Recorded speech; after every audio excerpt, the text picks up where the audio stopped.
Hi, guys. Welcome back to Sub 2 Shauna. This is The Way, episode 43. I have an impressive guest with us today, Mr. Sid Mohasseb. Did I say that right? You said it exactly right. Yay! So, Mr. Sid Mohasseb, please join me in welcoming him. He has, well, wrong one. He has a very impressive resume and life path. Um, so Sid is an engineer, a professor, a philosopher, an educator, a partner and consultant, angel investor, fund manager, thought leader, and author of 2 books that I know of. Could be more, who knows? But they are also on the thumbnail. Welcome, Sid. I'm glad to be here with you. Thank you. Thank you for coming on the show. It's wonderful. Yeah. So first of all, let's talk about your books. Books. There are two of them. The first one is called "The Caterpillar's Edge," Okay.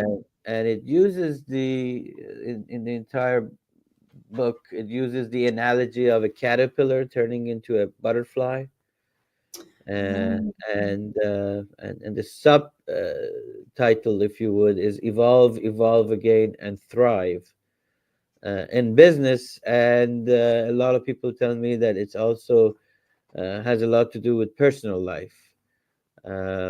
It's about it begins, the first chapter I believe is called the addiction, and how we are addicted to the sameness of what we do because it's comfortable, because it's like a drug.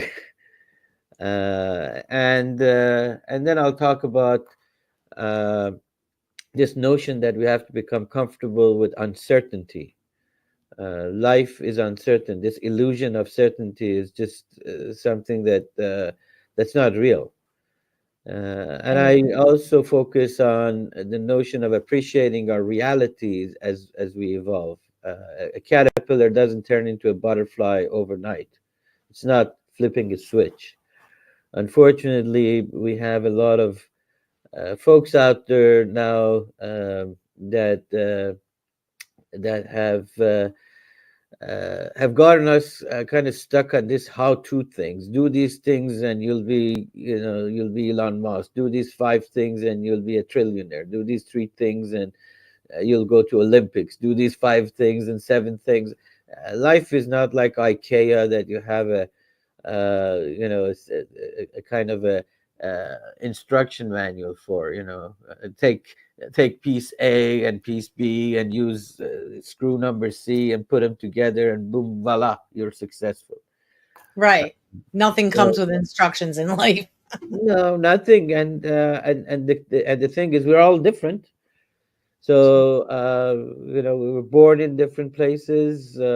We had different friends. We played in different playgrounds. We loved different people. We're just different, all of us. There are unique Mhm. people, 8 billion of them. And if you really want to look at it, there's been about 110 billion people over the years on the planet that we live in, and they've all been different. And the reality is, we're even different a minute from now. If you want to look at it on a molecular level, we're Yeah. satisfied with different things. I use a simple analogy. When we want to go to bed and we kind of lay on our right or on our left, and then about a minute later, we say, "Oh, that doesn't work," and we change. We're satisfied with that position, and then a minute later, we're not satisfied with it, and we change our position. Right. So this idea of being satisfied and expect that to be fixed is an illusion. It's not real. We're all different. We have an evolving set of desires, which is a good thing. We should expect more, and we should deserve more, and we actually can get more. The question becomes on that get more part. Which gets to, you mentioned before we got on my belief that we should not leave change to chance. Yes. You know, change is our best friend, Shana. Uh, it's our best friend because it's the only friend that gives us options. You know, Yeah. if we don't have any options to choose, we're stuck. There's no progress. There's nothing, and it's So only it is change that your provides us with options to choose from. So it's not our foe, it's not our enemy, it's our best friend. right. But we should not leave it to chance. It's not a matter of luck. It's a matter of decisions and choices. And Steer it's the those, vehicle you're on. yeah, yeah. Mhm. And it's those choices that gives us more choices. And we can kind of in increments evolve and find our next best version. And whatever that version is, it's not perfect, but it's our next best version. And we are the art and the artist, and we can change it however we want and create the next best version. And that's called evolving. Yeah, I love that. We're not the same person we were 10 years ago. You're And not the same person you were 5 minutes ago, Shanna. right, right, exactly. Children, relationships, jobs, nothing comes with instructions. And even if they did, like you said, we're all different people. And so, yeah, I love that. Um, so how about the book You Are Not Them? That's your most recent one? That's the most recent one. You're not them resonates with a certain different audience more than the first one. You're not them is very close to my heart. Oh, It was a bestseller in both philosophy and business, which tells you that it's a little bit of a different take on life. And it's the subtitle is the authentic entrepreneur's way. Um, the idea is that progress begins in our mind. Progress and accomplishments are a function of how we see the world and how we see ourselves. And the first thing is we have to realize that we're all entrepreneurs. Now, yeah. this may sound a little silly because we have people have defined entrepreneurship as people who are fast talkers and chasing money. That's not the actual definition of entrepreneurship. The No. way it was defined originally in the 1700s is an entrepreneur is someone who has something, who wants to exchange that with something of higher value, knowing that there's some risk. We have something that could be our time, that could be our creativity, that could be our products, that could be whatever we have, that could be our talents, our commitment, and we want to exchange that with something of higher value, and the higher value is also our choice. It may Mhm. be money, it may be a better family life, it may be solving poverty across the globe like Mother Teresa. We choose what of higher value is, and we apply what we have in order to exchange it with that higher value, knowing that it's not guaranteed. There's no guarantees in life because everything is uncertain. So if you look at entrepreneurship in that way, that means that first you have to recognize that you're an entrepreneur. Now, Right. next So you have to not rec- just yeah, not just an entrepreneur of work, but like an entrepreneur of your life, the exactly lifestyle. like exactly right, exactly Mhm. right. And it's in our genes to exchange what we have with something better. It's proven. It was 500,000 years ago this gene was developed in humans, that it's not just about survival, it's about thriving, it's about getting something better. So we are entrepreneurs.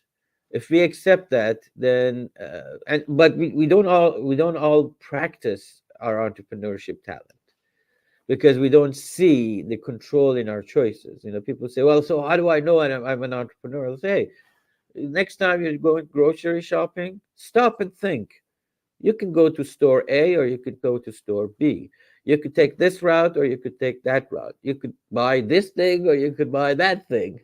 You're in complete control of what you do. And if you realize that you have choices, then you have to figure out how to apply your own philosophy and build your own authentic self of taking those choices into something of higher value. You have to decide what higher value is.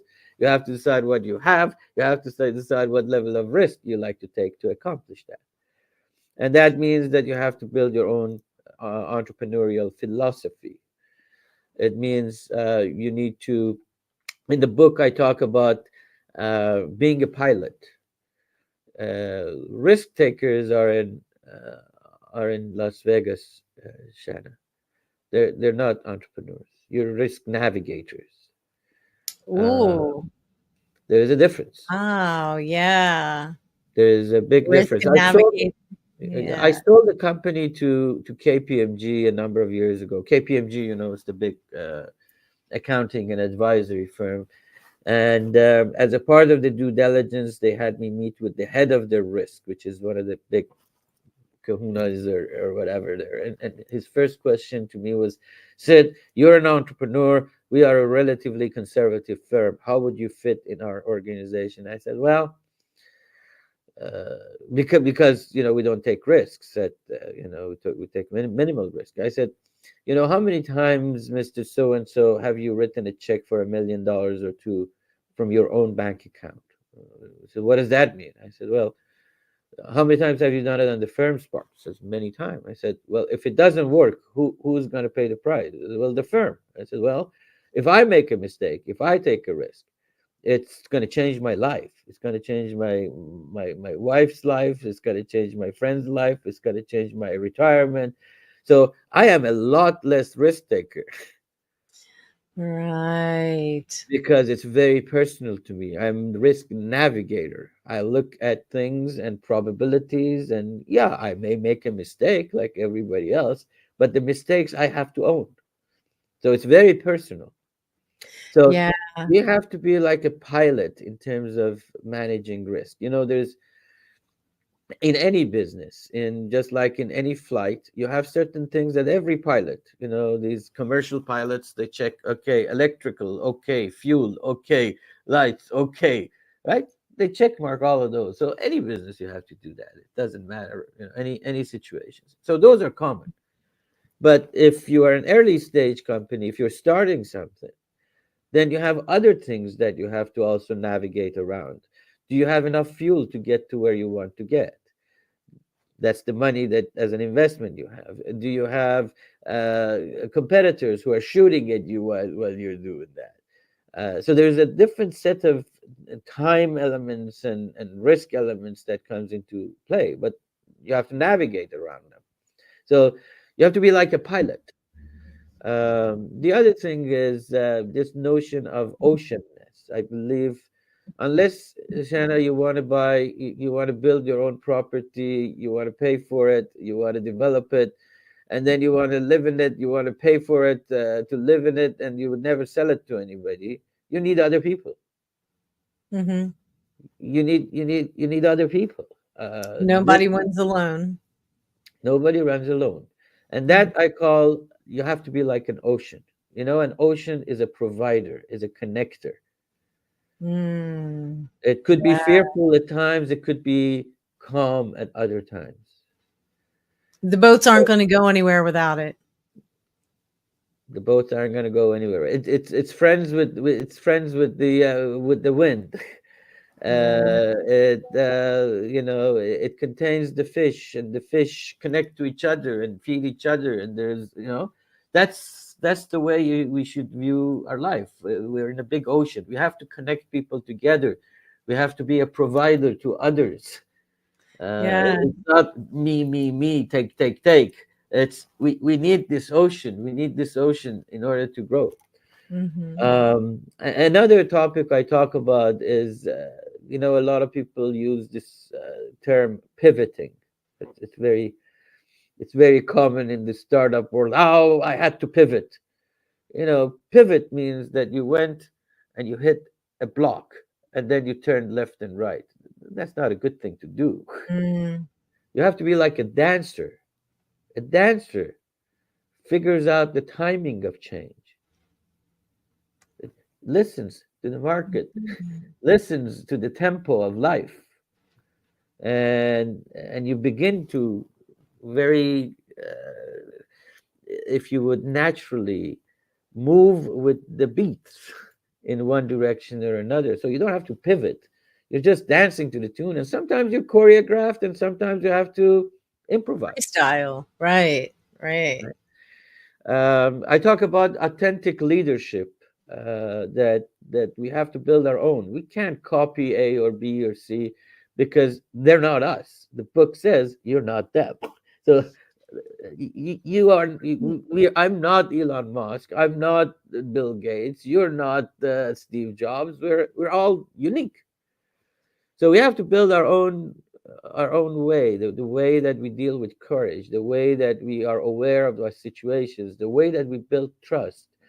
And what if you copy the wrong thing and they go down? I mean, And most of authenticity. the time, so this is pretty, if you've ever used the copy machine, you know that the copy you make is not as good of a quality as the original. Yes. So Yes. the fact is you'll never be the same. Now, Yeah. uh, you can copy, you could learn from, you could make those behaviors, if you like them, as a part of your practice, but you're not them, because you don't have the same, you don't have every leader works with a series of people, works in an environment. You don't have the people that that leader has. Your employees are different, your customers are different, you Yeah. are different, your Yeah. capabilities are different, the amount of money that you have is different, where you started is different, everything is different. So trying to copy some methodology or somebody else's behavior, you start off with a level of incompetence because you're not them. Right. Right. So it's impossible for you to duplicate what somebody else is doing. Now we can learn. I'm not against learning. Mhm. Learning is huge, but I'm against thinking that because you read a book, or some sort of a how-to thing, and you follow 1, 2, 3, you're gonna get to nirvana. It just doesn't work. So then I also talk about in the book about the art of being nervous, about dealing with fears, about actuating your mindfulness. Mhm.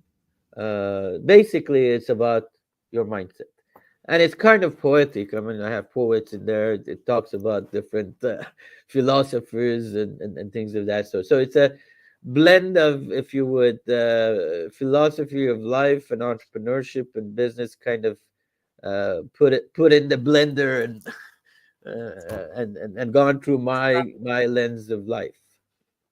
Right. Wow. I love that.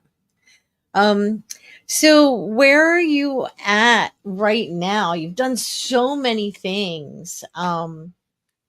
Are you just are you like I saw on your website that you can be hired to speak at like corporations and maybe even colleges and things like that? Yeah, Like, I do some. So there's really three parts to my life, and I'm adding a fourth. Uh, ooh, you're um, not slowing down. yeah. So the first part now is an academic life. I teach both in engineering school and business school at USC, University of Southern California. That's about a third of my time and my life. Then I have the second piece, which is, as you mentioned, speaking engagements, and I do a lot of writing. I have probably hundreds of articles, from Independent to USA Today to Time Magazine to Forbes to Harvard Business School to London School of Economics.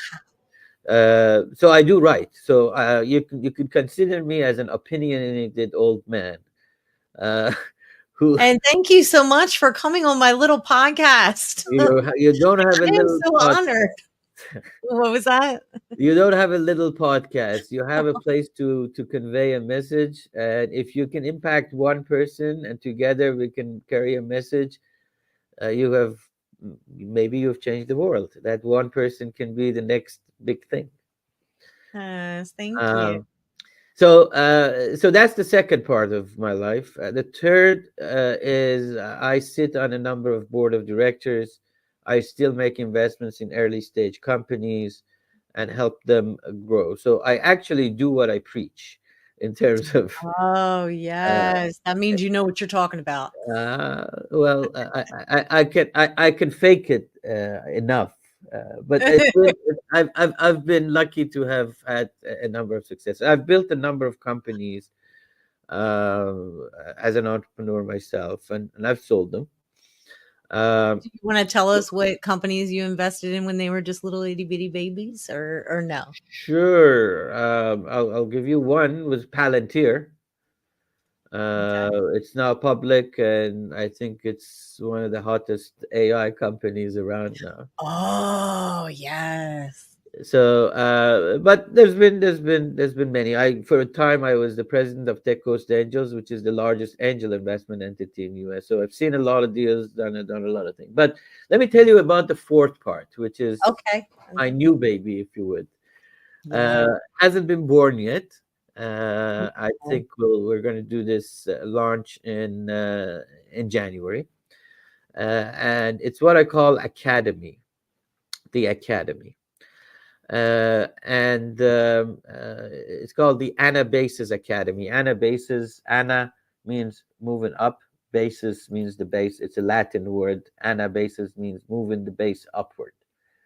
okay. So it's called the Anna Basis Academy. I just call it Academy for short. And it has an entirely different mission and hope attached to it. So, for one thing, it doesn't provide any how-tos. It's not a place for you to go structure an Mm. educational system that you do this and then you take a test and you do this and it's not. I'm not going to give you how to do things in 5 steps or 7 steps, which is Okay. not normal, I guess. And it's not a motivational play. I'm not trying to motivate you to do anything. My objective is to provoke them to see the strength that they have within them. That they are, nobody empowers you, you have inherently the power in you. Is to see that change is their friends. Is to see the world of business and entrepreneurship differently. For example, I have a series of things talking about going from reason to profit, or from profit to reason. That it's not the profits that's the motivator; it's those reasons. And what are those reasons? And how do you Mhm. build a great thing? And as you said, we're entrepreneurs in our life as much as we are in business. Mhm. uh, I So it's not an accelerator. It's not a how-to thing. It's not an educational thing. It's about conversations that affects the mind, our mind, each one of us. And I have a belief, Shannon, which you get old, you have these opinions. Some of them maybe cockamamie, I but don't know what you're talking about now. So, I think our world is in chaos. You look Yeah. around us, from the way we do elections to the way that people are in a conflict all over the world. The neighbors don't like each other anymore, and everything is in chaos. And I believe it's because we don't realize that change is good, and we don't realize that we have the choice, and we have the power to change, and we have the Mhm. power to decide. We have the ability to be better. We deserve better, and we can be better. Mhm. However, we define better. Mhm. Um, and I believe that begins with the power of entrepreneurship. That begins the power of entrepreneurship. So the first march is to have 1,000 people on the launch, and they will be sponsored for the first 3 months of their and we've got sponsors that are paying for people to come join this thing, and if they like it, then they would continue the movement with us. Okay, so is it like a community that has like a collective single goal to grow their entrepreneurship? It is, yes, but the way I defined entrepreneurship, Like the in way I life, defined not entrepreneurship, just business, but not just business. I mean, life is like a business. You have Mhm. customers. Your husbands, your children, your colleagues, your friends are your customers. They're Mm. also your providers. They're people who help you do things. They're partners in life with you. They have their reasons. They want to grow too. They are entrepreneurs. They are exchanging their life for something better as well. So learning how to do this, your community you live in, we're all in this together in a way. But Yeah, it's not just, hey, we have to realize this exchange, this swapping, this reciprocal environment. yeah. Uh, so It's a give and take. so what it is, it's every couple of weeks there's a live session, and again, I think we're going to have thousands of people on it, where we pick a topic to talk about, and then we'll open it up to conversations, and in some cases we may do a rapid fire, so somebody has a business or an issue, they bring it to the table and we'll discuss it. We Oh, then have these collections of essentially 5-minute videos. They are in a collection. So one collection may be around fear, one collection may be about resilience, about leadership, about different kinds of things. Again, very short videos, 5-minute videos, 10 or 12 of them. That's a collection. I love that. Yeah. And the video will like spur conversation, thought conversations, and sharing ideas and sharing Yeah. advice and Yeah. And then answering each and other. then every video kind of ends and say, what do you think? How do you think? How are you changing? How are you evolving? What's the challenge? What do you see about leadership? It's not about me teaching you something. It's about us collectively evolving and learning from each other. Yes, yes, yes. I'm in a community kind of like that right now. Community, real estate investment community. And that was the whole reason that our founder started the community so that we could learn from each other and work together and have resources. And yeah, it's like, and it's a lot more than real estate. I mean, we have, get-togethers and meetups that are about business, and I have learned since I joined that community exactly what you're talking about. Success is actually a lifestyle. A lot of successful people there, they're successful in health, in business, in their relationships, and with kids and friends and marriages and stuff like that. Like it's a whole Well, lifestyle. let me add one thing that I believe there is a difference between success and satisfaction. Okay, Mm, success is defined by others. You are wealthy, therefore you're successful. You have a PhD, therefore you're successful. mm. You have two kids that went to college, therefore you're successful. Success is defined by others. Satisfaction is defined by you. See, that was one of my end questions. What does success look like to you? I usually ask that question and Yeah, then I another beat you to question. it. I beat you to Did. It was my fault because I started talking about it. it. So let's talk about satisfaction. You Okay. defined what satisfaction is. Today, satisfaction is you're hungry and you have a sandwich. You're satisfied. You've been successful in accomplishing that task in a way, Right. right? Satisfaction is situational. Mm, Satisfaction depends on time. Satisfaction is never ending. Success is, oh, I got a PhD, therefore, boom, I'm done. Satisfaction is never ending. mm. Satisfaction is what you define, not what others define. Satisfaction can help you evolve and grow. That's true. Success is static. Satisfaction is Yes. dynamic, right? We're satisfied. We're satisfied. You may be satisfied when your boss gives you a raise, right? At the same time, you may be unsatisfied because she didn't give you enough of a raise, Right. right? When I hear satisfied, I think of a goal being reached. A goal being reached and it's something being accomplished. So it's that accomplishment. What I always say is, Shana, only winners are winners. Mm, Only winners are winners. Now, this right. may sound silly, but if you start losing, you don't feel like a winner. You don't act like a winner. So this is where appreciating your reality comes in. If I say, "Hey, I want to go be play with," I want to go play with Elon Musk, or I want to play in LeBron James. Well, I'm 5'3". It's an illusion, you know. So I have to appreciate my reality, and it is that reality that drives my success and satisfaction, that drives me to grow and Right. evolve, and not just. So I'm against this vision board thing. Some of you may disagree with me out there. I know. Let me explain myself. People at 18, I was at a place yesterday at the mail post office, and this young lady came in, and she was trying to make some copies to get her vision board set up.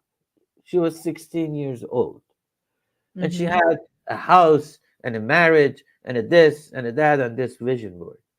Do you trust a 16-year-old reasoning to pursue forever? Is that the right vision? Our vision changes based on what we accomplish. It Mhm. changes based on who we are. It changes based on what we learn. It changes. A static vision that we put on the wall is a fool's game. Do you trust the 24-year-old of you with a vision board that they put on the wall to drive you?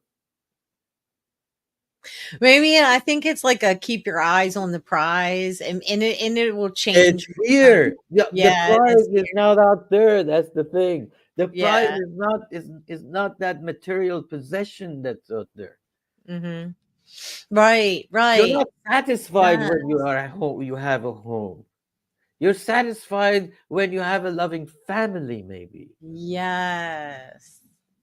you think that if Yeah. I have a home, that means I have a loving family. You're not satisfied. Your colleagues may say that you were successful in selling this house, Mhm. right? Check mark. You get a check. But that's not but you may not be satisfied because hey, it's not too little, it's too big. It doesn't even cover my rent, or I was hoping to make 3 of these so I can go to Hawaii and be satisfied. You're not Right. satisfied with what you get from a material world. You're satisfied with how your DNA works, how your mental state works. Mhm. And that's not on a board. Right. That's every day. We do this satisfaction game every day. You go, you get a cup of coffee, boy, you're satisfied. That Every coffee is too morning. cold, you're not satisfied. Right. Now, if you accumulate that, it's like a compounding interest rate.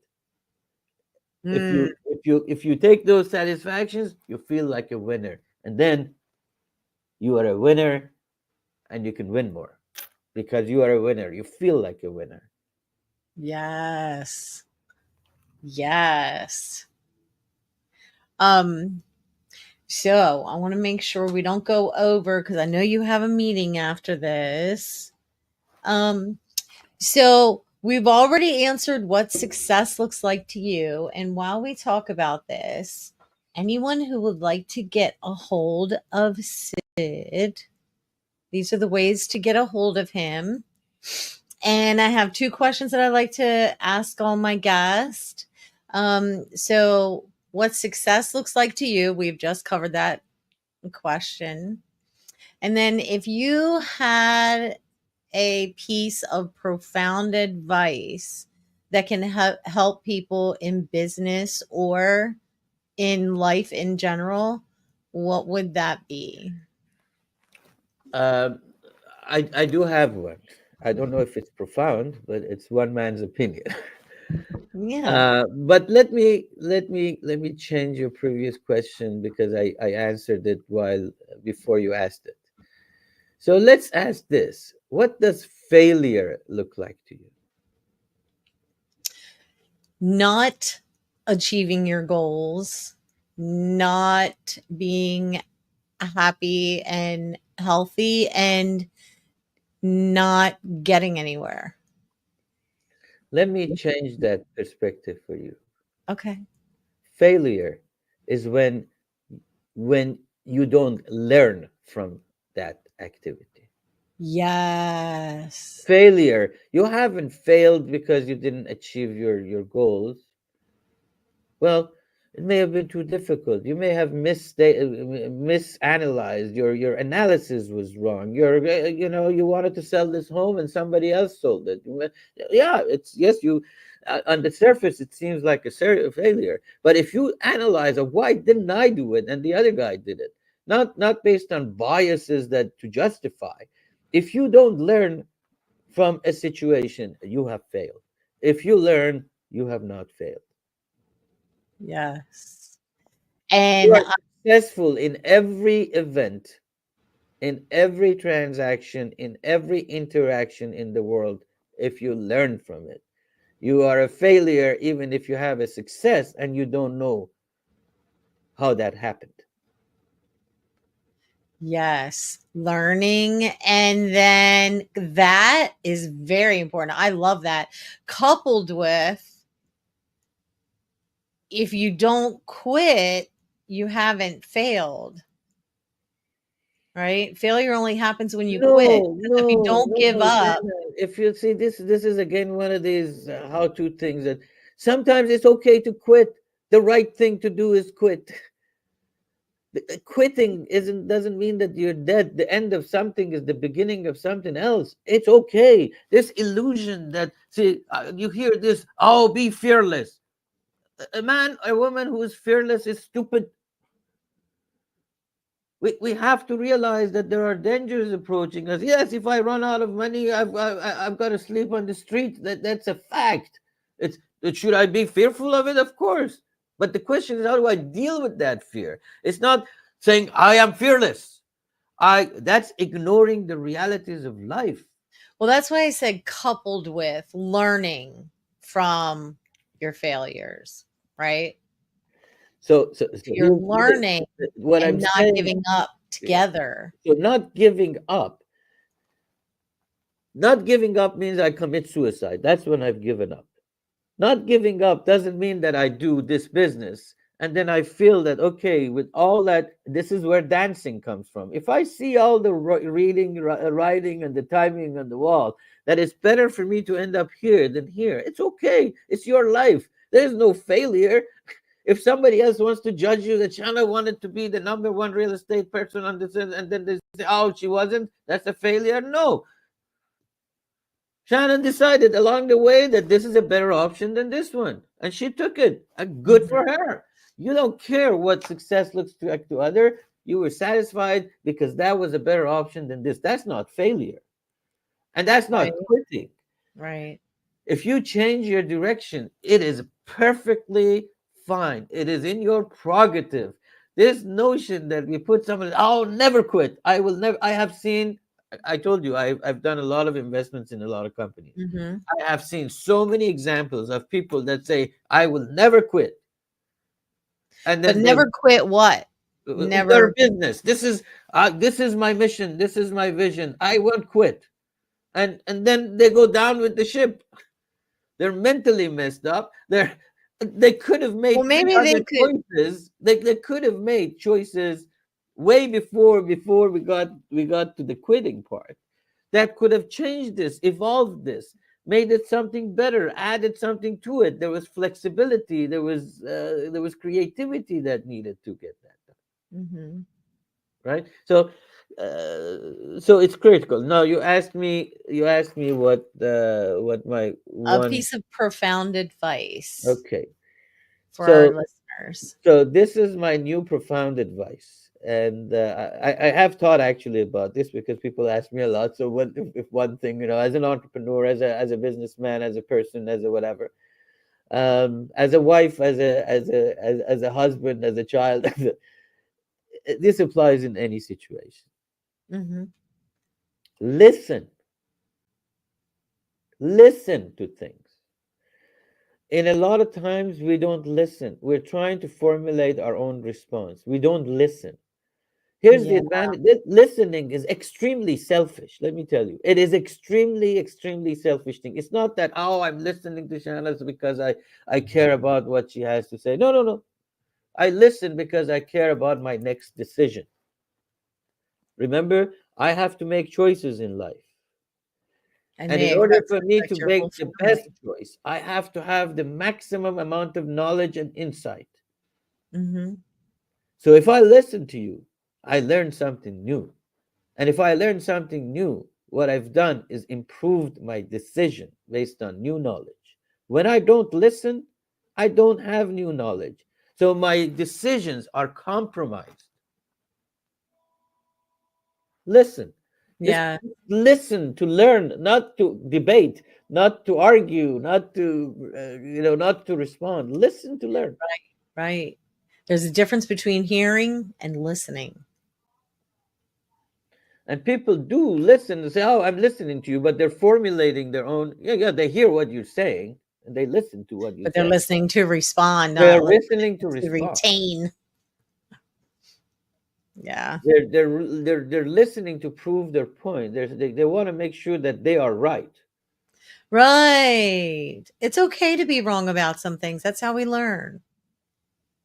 It's okay. World's not going to end. The world is not going to end. Right. I think we all have to learn that lesson somewhere along the line. One day I will learn it. No, no. Right. Well, you have been learning a lot and doing a lot in your life. So I think you have a lot of information to draw from. Yes, Yeah. but I And hope and I on feel the that you academy cared. side, on the academy side, you gave my contacts. My email is also sid@mohasseb.com. I hope on the academy side, people would see the vision we share.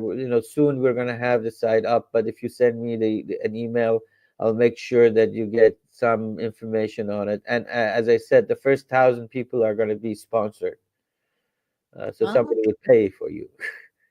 okay. uh, Yeah. and because the mission is more important than the money. Yes. Yes. I Mm. want to thank you so much for coming on the show. I'm honored It to was a have you as pleasure, a Shannon. It guest. was a pleasure. And thank you so much for sharing your wisdom. And I'm just like so grateful to have you on. I Okay. am grateful for you to give me an opportunity to share a few ideas with your audience. Thank you. Thank you. Okay. Hang back after the show. And we want to thank you guys. Bye, guys. Thanks for watching. See you next time. Bye.